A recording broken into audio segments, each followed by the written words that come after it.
Dalam 2 pekan belakangan ini, etnis Rohingya alias manusia perahu kembali berbondong-bondong mendarat di sejumlah pantai dan pelabuhan di Aceh. Mulai dari Pantai Kuala Pawon di Birawan pada Kamis 16 November 2023 lalu, beberapa di antaranya juga dikabarkan mendarat di Pidie. Hingga yang terbaru sekitar 200-an Rohingya mendarat di Sabang Rabu 22 November 2023. Gelombang penolakan dari warga pun tak terhindari baik di Birawan maupun Sabang, serta beberapa daerah lainnya di Provinsi Aceh.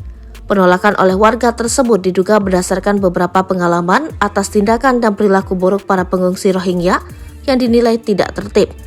Beberapa waktu lalu mereka sempat membuang bantuan sembako ke laut karena kecewa ditolak warga.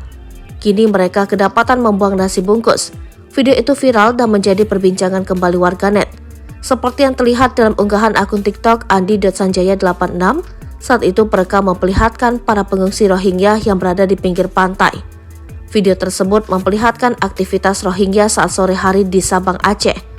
Ia menyebut jika mereka, para Rohingya, masih terdampar dan belum ada tindakan dari pihak terkait soal Rohingya harus ditampung di mana. Ini suasana sore hari di tempat pengungsian Rohingya di Sabang ya, masih terdampar dan masih belum ada tindakan lanjut oleh pemerintah kota Sabang dan pemerintah Aceh, kata perekam. Kemudian, ia berhasil menemukan sebuah nasi bungkus yang terbuang. Terlihat dalam video tersebut, nasi yang terbuang itu lengkap dengan lauk pauk. Nasi itu terbuang namun terlihat masih utuh, hanya saja wadahnya terbuka. Ini satu ada temuan yang saya temukan.